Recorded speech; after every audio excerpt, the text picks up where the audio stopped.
in, and we're really grateful for that. My name is Animwaa Anim-Addo, and we're doing this until 8 o'clock. So today we're talking about fighting. And fighting kind of cuts across everyone and everything. I'm constantly yelling at my kids to stop fighting. I've had my parents fight. I fight with my friends sometimes.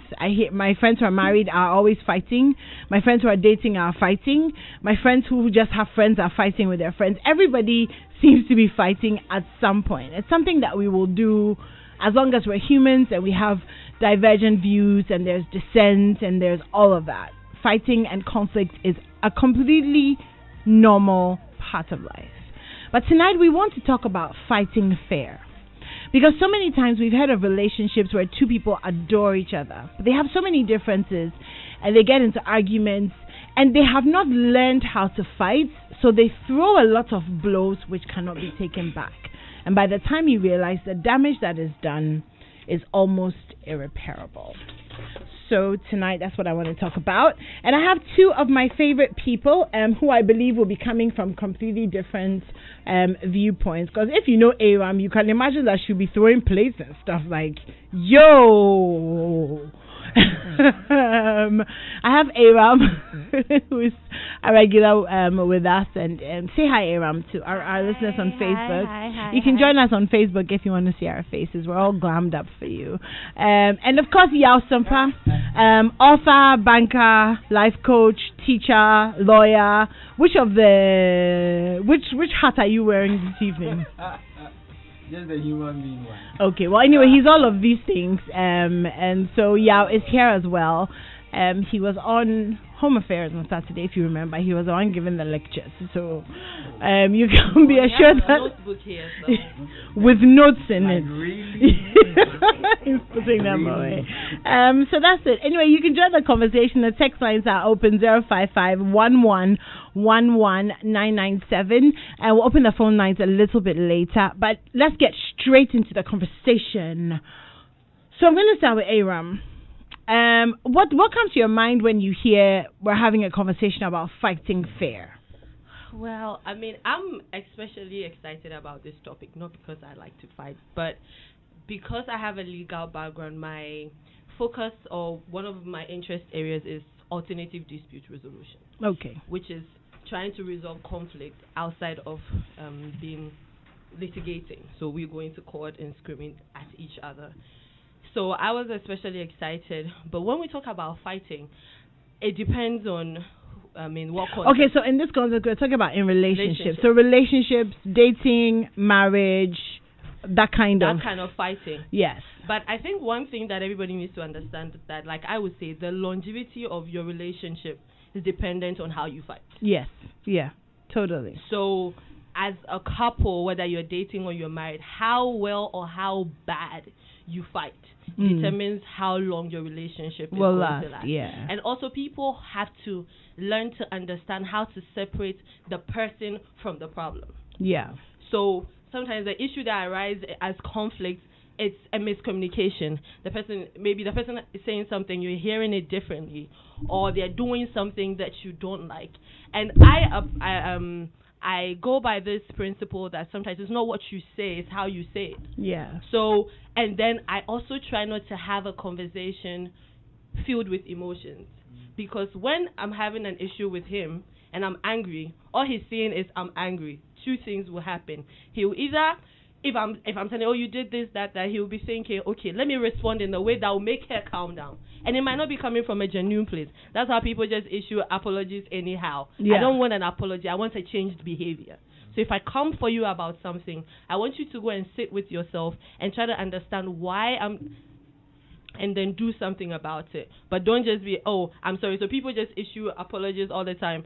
And then 1 week after, he or she is back to doing the same thing that he has apologized about. And that's what frustrates people when it comes to fighting. But I think as we go on in the discussion, I have outlined a certain things or a couple of things that can change people's way of fighting. Yeah, because I think that's what we want to do. Yes. We want people to walk away from the show today understanding that you cannot just fight. Like when you really love someone, you cannot just fight. You cannot just say what you want to say it, when you want to say it, how you want to say it, and expect that the relationship will last. And what some people don't understand is that when you say something to me, when you apologize, how that thing made me feel in the moment you said it doesn't go away. Yeah.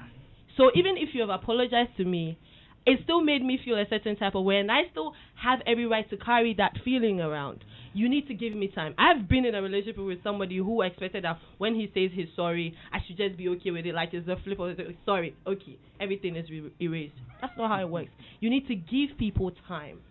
I think today we're not going to let you out talking. I'm enjoying the conversation. Because he's like children, like, okay, so yeah, let me just ask you, pretty much the same thing. When you think of fighting fair, what do you think of? Okay, so when you told me what the conversation was about, I remember the story I was told. A man and his woman live in the house, and the guy goes to work, coming back home hungry, calls the wife and expects food in the house. So the wife is expected to make jollof. Nigga gets home, young man gets home, and there is apparently no food. The woman is not around, and he's boiling. So the woman comes, he starts throwing tantrums, and the woman comes in, patiently watches him, and then goes for the back of her zipper and pulls her dress down. I hope the kids are not listening. And tells the young man, there are two things involved here. I was supposed to cook, but I couldn't. So you may as well let me breastfeed you, or I will go to the kitchen and try and get you something. And then the nigga goes like, am I mad? Am I the person who said I want to eat? Who wants to eat anyway? I mean, who wants to eat anything? I mean, and that was the end of the fight. Wow, okay. Now, yeah, I don't know why you're laughing, but who wants to eat anyway? No, it's fine. You continue. Yeah. Oh, why are you... Aram, did I say something wrong? No, you continue. So the real question is, sometimes we're fighting about things we don't even understand. In this particular context, the question is, why was the man fighting? He thought he was angry. Until he wasn't. Until he wasn't. Yeah. Until a different food was presented to him, So sometimes it's really about a context, and that's actually the original meaning of things like conflict. Conflict is actually a context. So it's a brush of perspective. It's basically a friction.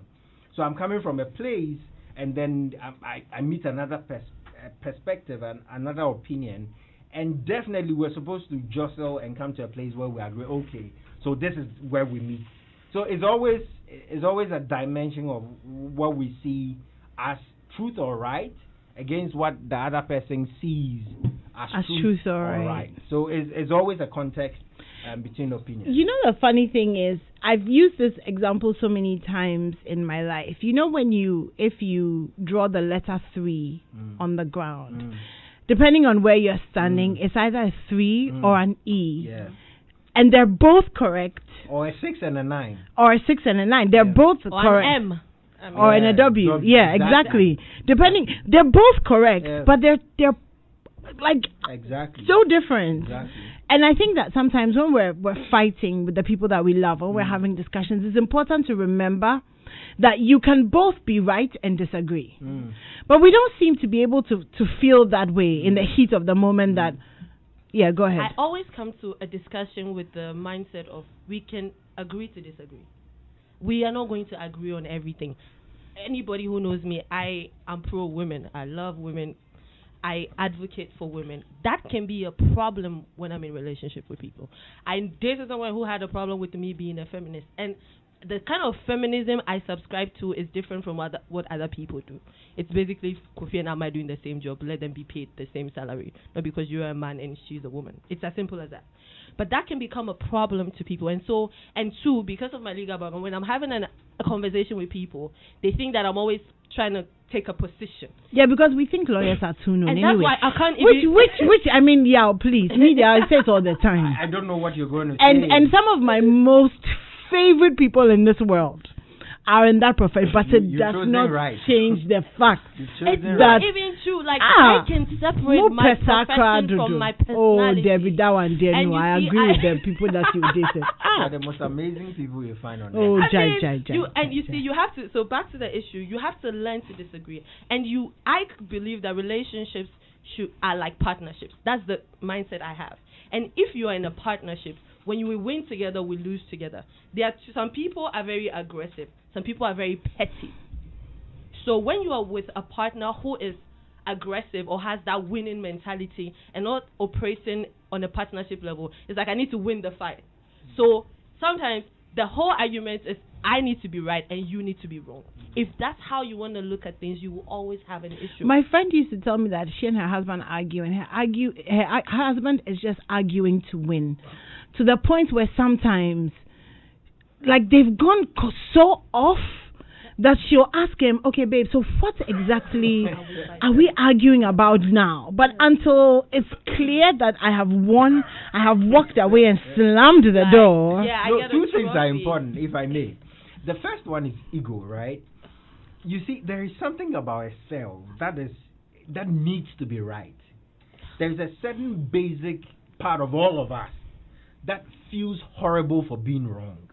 Okay. And I get you may not agree because I said two things. Mm-hmm. The second one is a variation of culture, which is exactly what culture has said who needs to be right. So there is a self in the first place which wants to be right and things needs to be right, but it's also a cultural dimension to it. It can't be right all the time. Exactly, which says that, for example, in some cultures, the child can never be right. Yeah. Right? Yeah. In some cultures, the man is always right. Yeah. And so in those cultures, if you're a man and you're being wrong in a conversation, not only is your ego being buffeted, but then your socialization as exactly. well. Yeah. So those are two difficulties, I think, in every fight the two people have to learn to understand. So before I come to a fight, I need to understand I am coming to this fight with two baggages. I'm coming with a certain cultural understanding of what what right and wrong may mean, which is very different from what the other person's orientation of that cultural right and wrong may be. But also there's a certain self I am coming to that argument with, which is also very different from the self the other party is coming to the argument with. Yeah. It is only then I can really empathize and say that, okay, am I going to meet the person halfway, try and find compromises, or we're going to collaborate and solve the issue at stake, which is very different from any one of us. You know, so I think it's important as we try and clarify that we know that sometimes the difficulty is because there are selves, there is an ego at stake. Yeah. And there is a cultural orientation which is at the background, you know, sort of a remote control directing all of us to the conversation. But one of the things that I always look forward to when I'm seeing someone I'm talking to is our first fight. That is the big deal for me. Fights are very revealing. Very revealing. Because the things that, you know, the Bible says, out of the abundance of the heart, the mouth speaks. And so sometimes in the heart of a fight, I've had fights, and in the middle of the fight, I've just been like, wow. Didn't see this coming. It exposes how you think and how exactly. Because as a person, I think that it's growing. You need to learn. There are certain things that you think, but you never say it to a person. There are certain things that you think that you've never asked yourself why you think that. And it comes out in a fight. And then if you're with a partner who is strong, they'll ask you why. And then all of a sudden your values are being challenged, but you never actually thought of them as values because they're just things that are in your head. One thing that my ex did still, he's like, every time you are coming for me, you ask me why. I want to understand why are you doing what you're doing. I do the same thing. And then the problem for him, because he doesn't know why he's doing, then he becomes frustrated with me for asking him why he's doing I can't apologize to you for your lack of self-awareness. Exactly. Which brings us to self-awareness, because it's almost like the first step in successful conflict resolution is being aware of the self. So, for example, maybe a few years ago, I started to really explore my triggers. Yeah. So I've learned that sometimes if Yao and I are in a conversation and I feel, well, I'll use the word triggered, but I feel aroused to fight. I've learned to stop and ask that, okay, is this about this or is this about something else? And a lot of times, it's deeper than the issue that's happening in the moment. It's way deeper. And people allow issues to fester. So then you blow up, and it's not the stepping on your foot right now. It's last week when you left the dishes in the sink. And or even you that didn't call one me is when related I to something. 3 weeks ago. Oh, God. And then today is just the overflow. The thing has erupted. And then it's a problem. And then you go like, why are we even fighting? And you're like, wait, it's not just this yesterday's thing that you're talking about. Then you start talking about 3 weeks, 3 months ago stuff. It's funny, but I mean, somebody told me that every time we fight, by the time we finish the fight, it's not like this is not what we like. You've taken the thing to something, and it's every fight is always about something, something.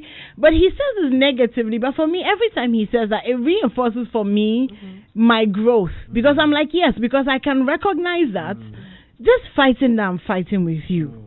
It's not about, maybe it's about my mother or some abandonment issues be somewhere that I'm bringing, you know what I mean? But if you haven't explored these things in your life. Because when I'm, like you were talking about being self-aware, right now, I think that I fight differently than I used to.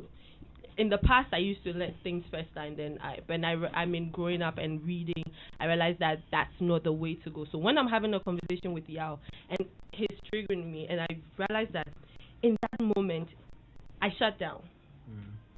If I realize that the next things that I will say to him will be explosive, it will come off as very disrespectful to him. And even if I finish up, because when I was young, they used to call me Blade because of my mouth. They called you what? Blade. So sharp. I am very careful about the things that come, because the things that I would say in that moment, even if I apologize to you, you will never forget. You will not forgive me for it. So I will shut down completely until I'm able to come back to the conversation and have it devoid of the emotions. And when I'm coming with facts. You can't even read me. Because I'm coming this and this and this as well. And I like to address things upfront. What a lot of people do wrong is, we fight this night. Tomorrow I'm not going to text you. I won't call you because I'm still in my feelings about what happened yesterday. Then the day will happen, we move on. Then something will happen again. It's piling up. When the issue happens today, if for whatever reason you can't address it, first thing tomorrow, somebody always has to be the bigger person and bring the conversation to the forefront. But if we both want to have our egos mask the issue, because communication is the lifeline to every relationship. The moment you stop talking and somebody slides in and is nicer to your partner and chats them, that's it. They will gravitate towards that person. And then you'll be like, what happened? That's what happened. The issue you refused to deal with last week. And then people meet people on a regular. Every day, day in, day out. That issue you refuse to fix. That could be the last day you see the person. Your husband walks out the door. God forbid something happens. And that's it. You carrying the guilt of not having that conversation. So for me, I think that people should, even the Bible said that don't let the sun go down on your anger. Except for a winter day. Just saying. That was enough. Because there are some experts who have said that you should actually let the sun go down on your anger and deal with it when you're calm. When it's winter, don't expect the sun. Okay, we get the point. Why are you distorting the conversation? But on a more serious note, right? I think that one of the things we should be careful in doing today is not to assume everybody deals with a fight the same way. Yeah, of course. And one of the things I want to be careful in doing right now is to try and say, how do people, at least let's put them on some broad categorizations. There may be variations of them, but then look at them in packets and say that, for example, so classic theory would say there are people who are icebergs. So they are very. I knew the lecture was coming. It ought to. It's ought to. I mean, we love you for your lecture. King James Shakespearean English is it ought to. Yeah, you need to catch up to the old. Oh God. The old is what with the lecture. We're ruled by the old. Old okay. souls rule. So, yes, God. back to the point. Yes.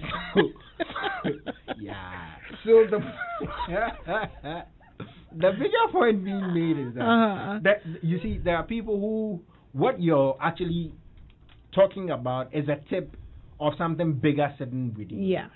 And sometimes the issues they are dealing with are only packets. They are signposts of big issues sitting down there. And so if you're dealing with somebody and you begin to understand that all the issues you're fighting with always goes deeper than the current issues, how you need to deal with him is always deeper. Because it means that by the time the person is coming to you with one thing, they're actually a tree of things. Yeah. But I'm not a soothsayer. If you don't say it, how would I know we have a problem? But you see, not everybody is inclined to saying it. So you need to work on yourself. In as much as, that's why there are parties. You cannot conclude to say that person being somebody who deals with things on the surface and leaves the bulk is as wrong as somebody who probably is vocal. So I think that there are different personalities and different approaches.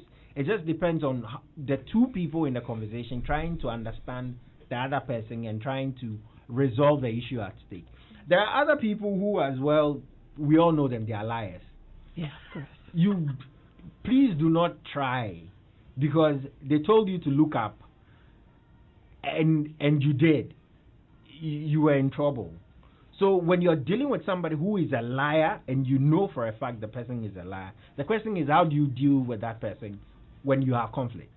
Because how do you stay with someone when you know that they are like a pathological? Well, record all their conversation and then play it back to them. Like, what are we doing? But that's a reality we all agree it is. Yeah, it is. You know, and you're going to have, if God, the devil is soul, a liar. But if you end up with one like that, you know, that's a lot of conflicts to deal with. And the question is, especially if he's a good liar in the beginning and you don't find out till you've married him. Exactly. Then you know, all hair. So the question is, how do you deal with that? There are also people who are hard to get. Those are the practical people who almost run and ignore every conversation. Yeah. So they avoid. I mean, which also kind of brings us to attachment theory, because then there's the avoidance, you know, then there's the anxious, and then depending on your you know, it's never mind.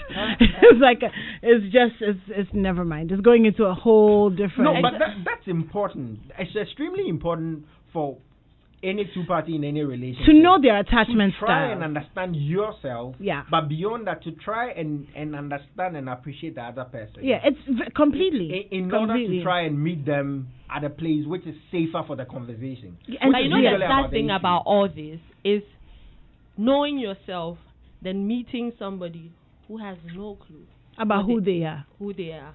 And then I become your therapist. I'm not trying to unearth things. It's so frustrating. It's frustrating. Not about helping but yeah, grow. I was just gonna say that. I am helping, and some of them don't know how to receive the help that they need. Have you ever been with somebody where, like, I tell you, I'm trying to find out why you're doing what you're doing.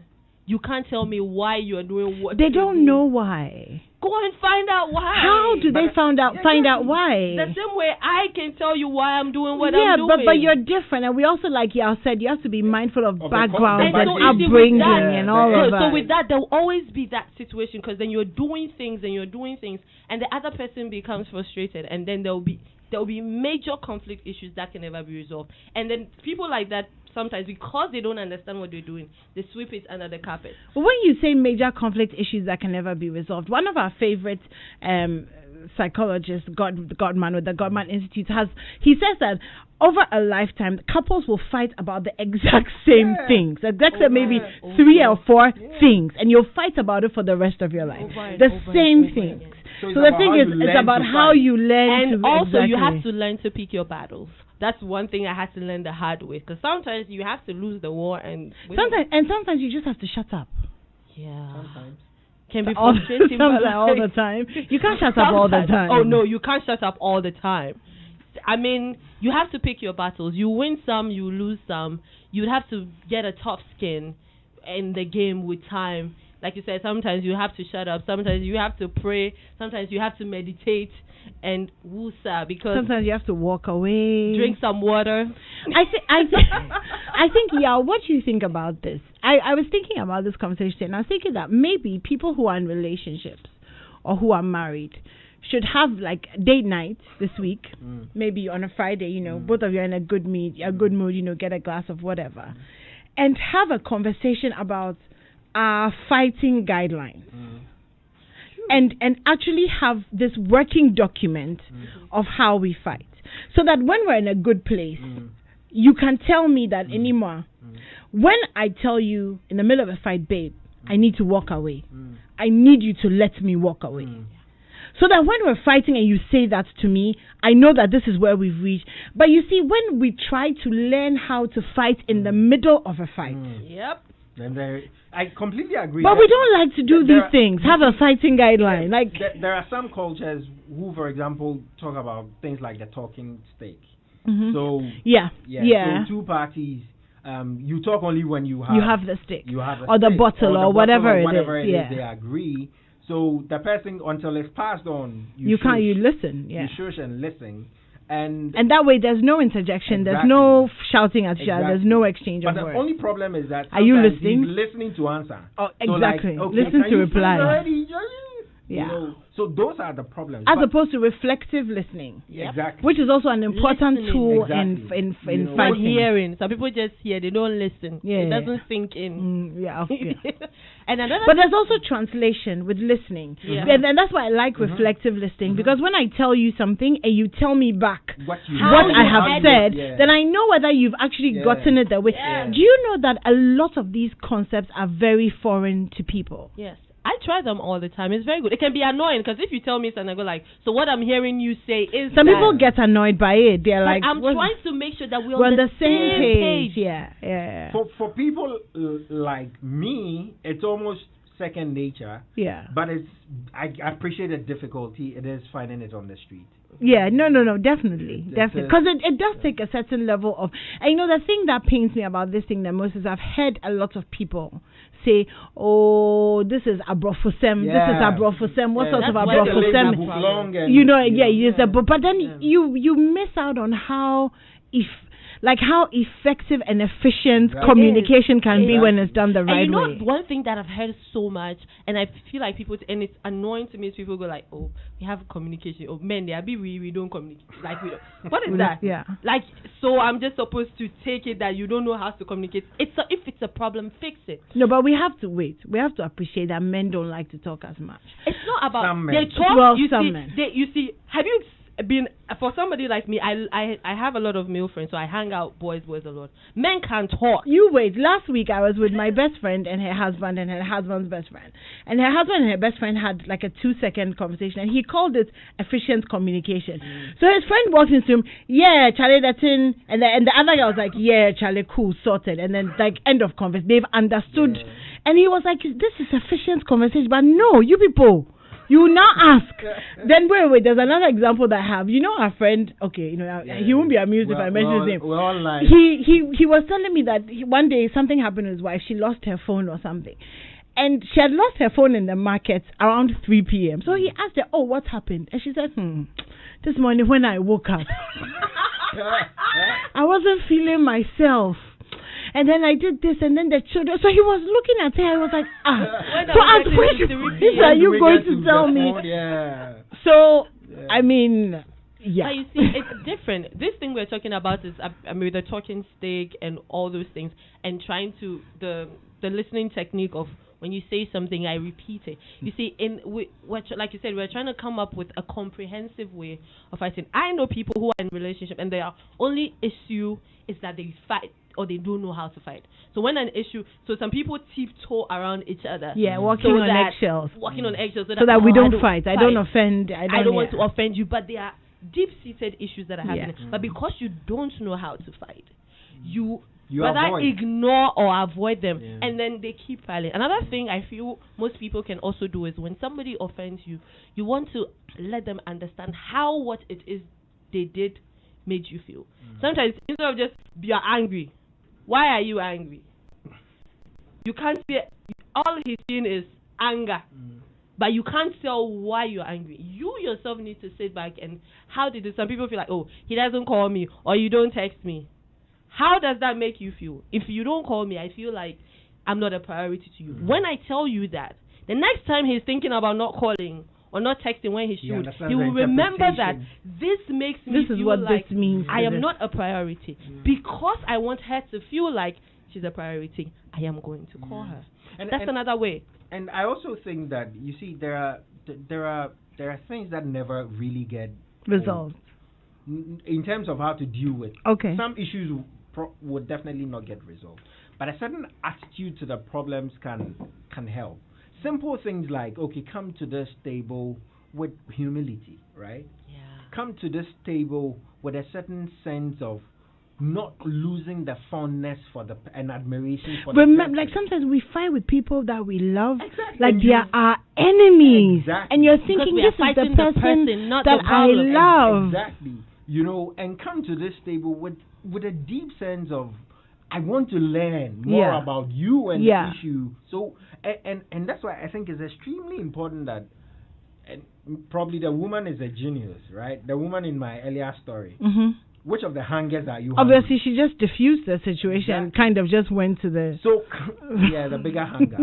So come to each of the table trying to see that, you know what, I am here humbly with a curiosity to learn about this issue and it may not be fixed today or even ever, but I want to have a conversation about it so we can make progress each day at a time, right? And the moment we have such goodwill towards the conversation, we may actually go respecting and loving each other a bit. Yeah. Because each of the times we get bitter and bicker and tear each other apart because we feel disrespected. We feel angry because we feel we've not been seen and heard. And you know, sometimes the thing is, you need your partner to honor the things you've been through that make you the way you are. Exactly. So you fight with them and you disregard how they feel about something, but like the things that they have survived to be who they are. Exactly. When you do that, you're completely disrespecting and dishonoring everything. Exactly. And then it becomes almost, you don't see me, you don't know me, you don't know what you have. And I think the one thing that we want from the people that we love the most is validation. I've noticed how in fights and arguments, sometimes a very simple, I understand you.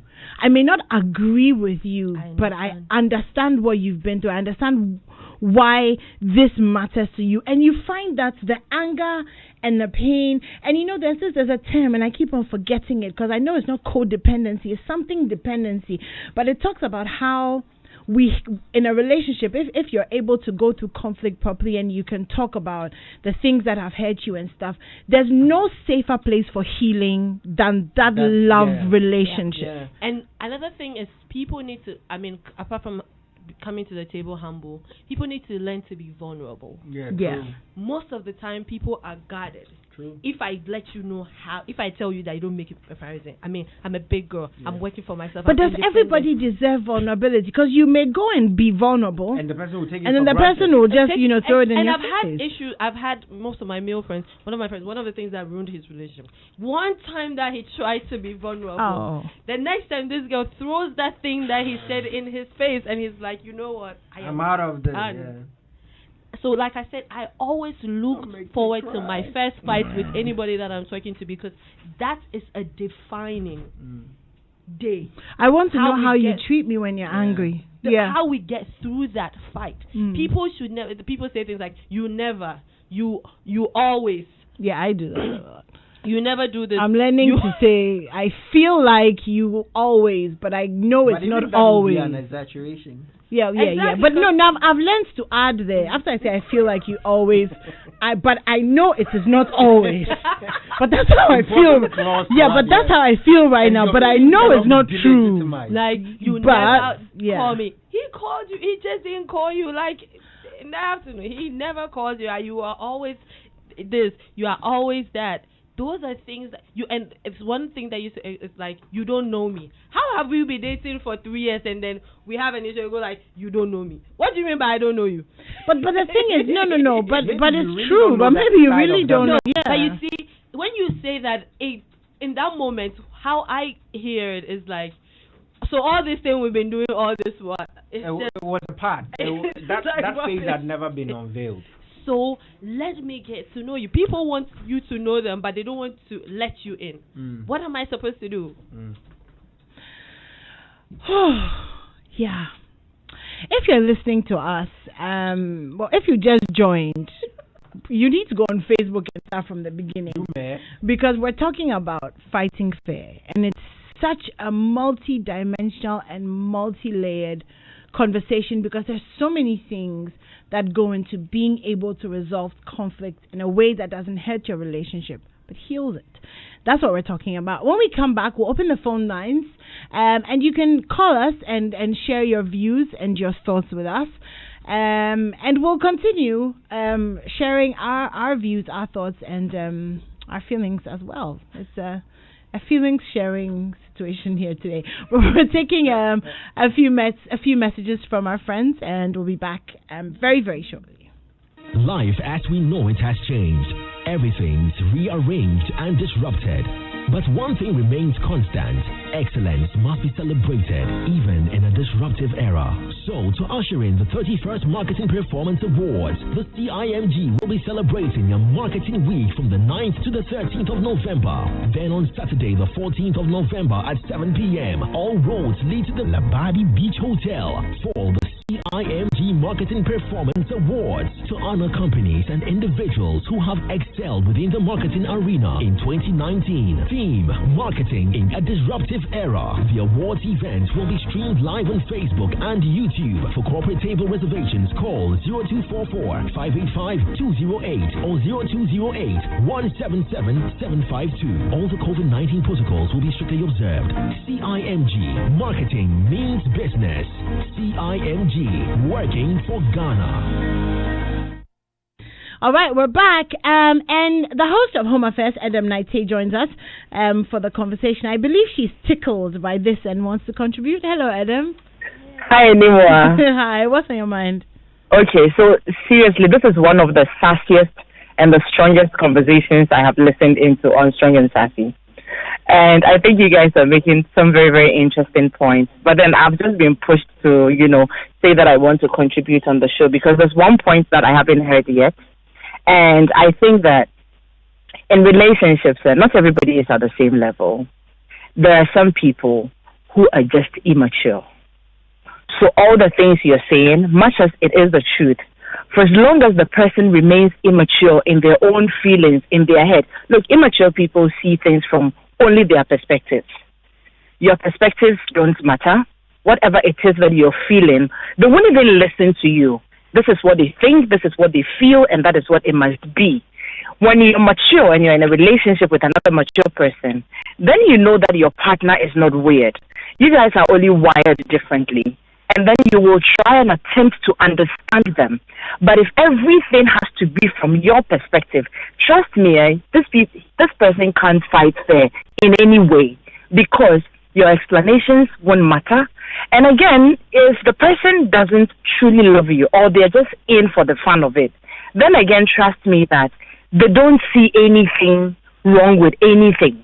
It's just what they are thinking. It's just what they are feeling. Your feelings, your thoughts don't matter. They have concluded on everything for you. These people try to change you to suit them. For as long as you're not living the kind of life that they imagine that you should live, trust me, you're not good enough for them. Yeah. So I just wanted to add that if you're dealing with an immature person, it is hard. Indeed. Thank you. Indeed. Thank you so much, Adam, for joining us on that. But yeah, she brings a certain... I'm experiencing that. It's not even in like a romantic relationship. Just in life, dealing with immature people. I just be like, you know what? Hasta la vista. I'm out. I can't do it. If you're dealing with an immature person, there's absolutely... everything is from their perspective. How they see it is what it is, and that's it. But it is not easy to put yourself in somebody else's shoes and look at things. It's not, we take it for granted. If you can do it, you take it for granted. But it's not actually easy. I have a call on the line. Hello, good evening. Hi, good evening, Animwaa. Hi, what's up? What's on your mind? This is an interesting conversation, and greetings to your panel.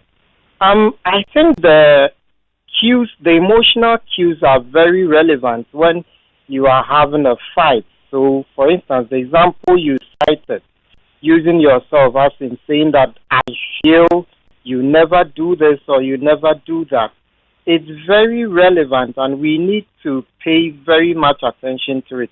And again, as men and women, we should also understand that women are different, men are also different. So in fighting, you should have this consciousness that at least you are talking to a logical person or you are talking to an emotional being. So based on whether the person is the emotional type or the logical type, they are going to process the fight differently. So when you come to this understanding, it helps in not extending the fight and making it turn into something entirely different. So yeah, there's something I think I want to add. Thank you so much for that. Thank you so much for that. The phone lines are open, 0202216541. You can call us and share your views. But yeah, you remember on Saturday we were talking to Mr. and Mrs. Ohiming, and they were talking about they've married for 37 years. And they were talking about the fact that when they started dating, they were fighting all the time. All sorts of wars. I remember he said the seventh world, all sorts of wars. Yeah, okay, so we have another, okay, no, we don't, okay. So, okay, he wants you to come closer to the mic, right, okay.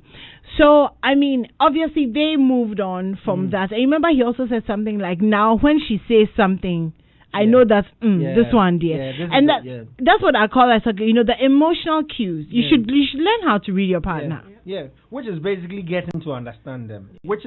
And that is why the fight is important. Yep. It's important because at that place of context, that conflict means context. Yeah, is where they are coming with who that self they were before they met you. Yeah. So it's basically a friction and a jostling so that you can settle in. Do you know that I've been accused of enjoying fighting? I've been accused of that. Do you? I revel in fighting because so much is revealed when you're fighting with someone. You see them as they are.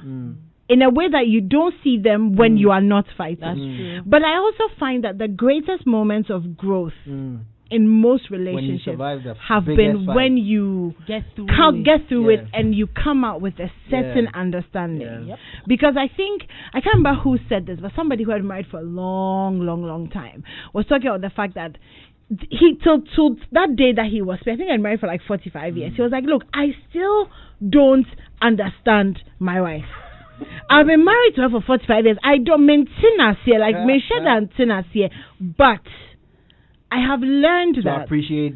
I can gauge her reactions. I know what she'll do. I know how she thinks. I don't understand it all, but I know.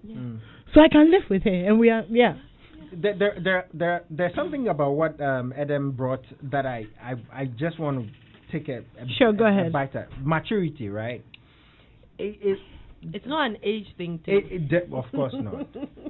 There is something to be said about maturity, right? But is there something also to be said about over-matured people? Is that a thing? I'm asking, which is a question.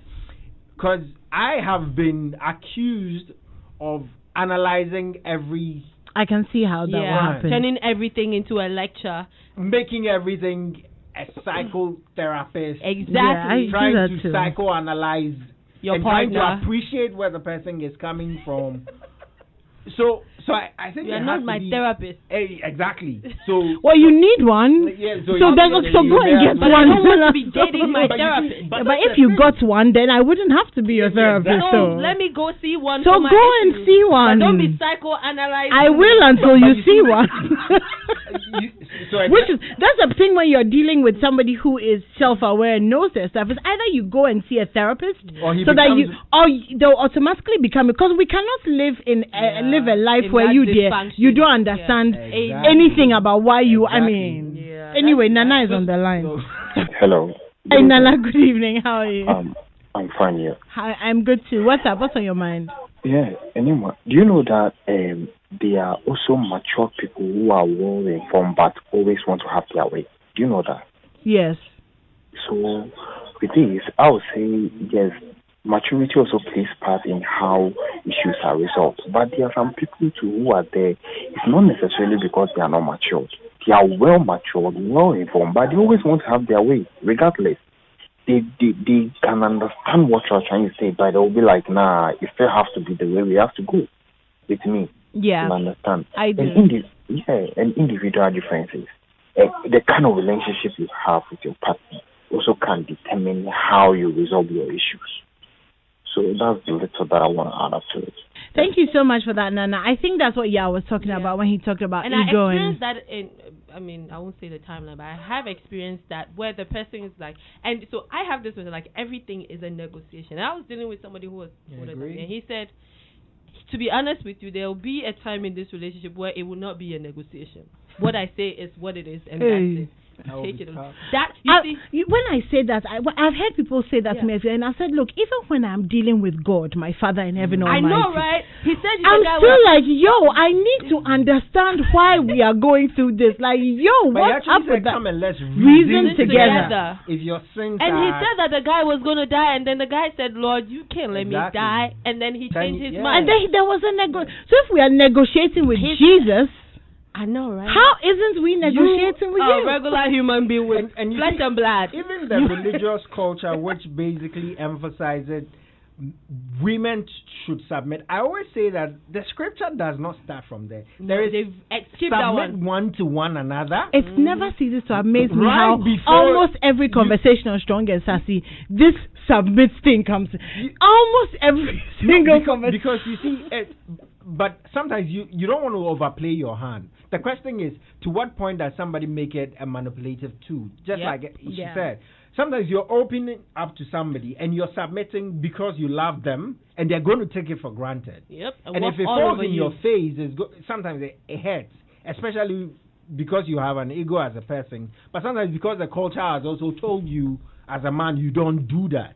Right? And sometimes the woman actually tells you as a man, you should, telling you what she knows of a man. And so if in this conversation, you as a man, you're not doing what her thinking of a cultural understanding of a man is, then to start off with, you're probably not a man in this conversation. So I think that there are nuanced difficulties, but overall, the two people must ask themselves, do I want the fight more or I want the person more? Yeah. And that's extremely important. Do I want you after this fight or I want the fight to remain? No, I want the fight to be it. Because if you keep in mind that I still want you after this fight, there are some places that you won't go. Exactly. That's true. But the thing too I like about what he was saying with when you're dealing with an over-matured person is that the interesting, the plus side of that is that you know that you are dealing with a reasonable person. And so at the end of the day, they have you at heart. So when he's trying to psychoanalyze you, he's not doing it in a manipulative way. I mean, I'm talking about the positive side. Yeah. Where he's not trying to like poke at you and rile you up and make you feel like you are crazy. But he's trying to say that, babes, listen, I get it. I know where you are coming from. It's probably because of this and this that has happened. That's why you are reacting or in this way. That's the plus side of it. Where you're dating your therapist. So, I mean, you know that at the end of the day, you're going to fix that issue and everything is going to be nice. And some people, they just like to fight so they can do makeup stuff. After the, That sounds like a good message, It sounds like, I feel like, and we're coming to the end of the show, but I feel like there's so much more that we need to talk about when it comes to fighting. Like, purely like learning how to fight. So the practical tips, things you shouldn't do when you're fighting, things you shouldn't bring up. It's not worth hitting below the belt. But I think that, what you said really puts in perspective for us that, do I want to keep you after this fight? And I think if that's at the forefront of your mind. That's why it's always important to separate the problem from the person. Even when the person is the problem. Yeah. Sometimes the person is the problem. Like you are a national problem. You're the problem, man. You are a national problem. You are like the budget deficit. We don't understand why you are. Anyway, so you guys just give me your closing remarks, and then we'll decide if we want to continue this conversation because there's a lot we haven't been able to touch on. Like I said from the beginning, the longevity of your relationship is dependent on how you fight. And so, like y'all said, you need to decide, is this fight more important to me than the person I'm with? And always tell your partner how that thing that they're doing makes you feel. That will give them a better understanding. And as people, we also need to work on ourselves, know what our triggers are and how to manage them when we're in a conflict situation. Okay, All right. I would say that communication is more than the words, right? Mm. And now, unfortunately, we're doing a lot of miscommunication with text. And instant messaging. We need a part 2. That's the whole the ambiguity of WhatsApp, and you can have a WhatsApp fight for like 4 hours, and in 2 minutes you've dealt with it when you talk to the person.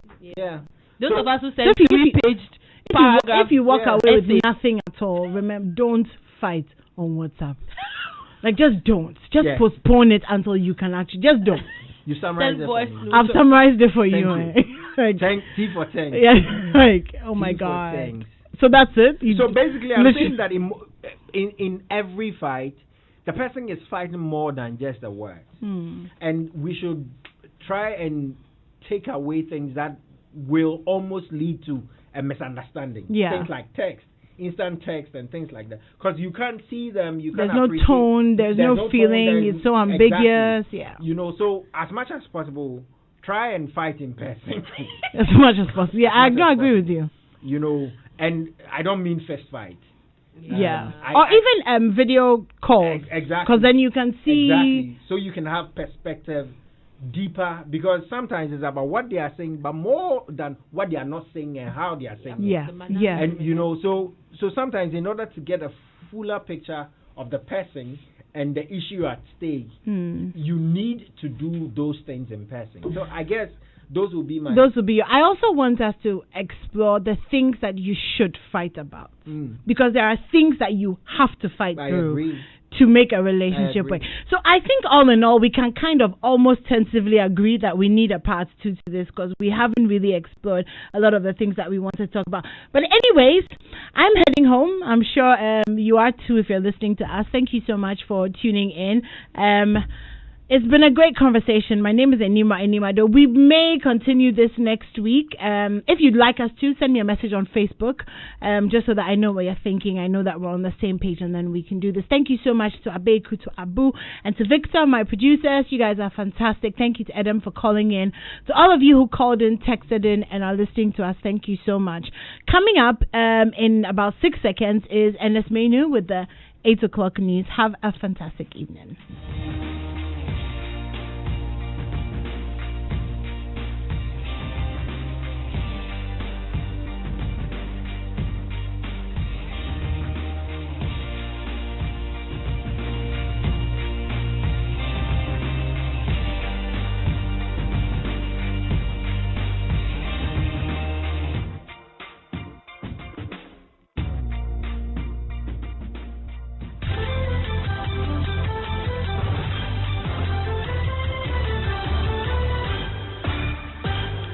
Hello, welcome to the headline news at 8 with me, Ernest Minu. Some residents have reportedly fled the Karaga district of the northern region following scam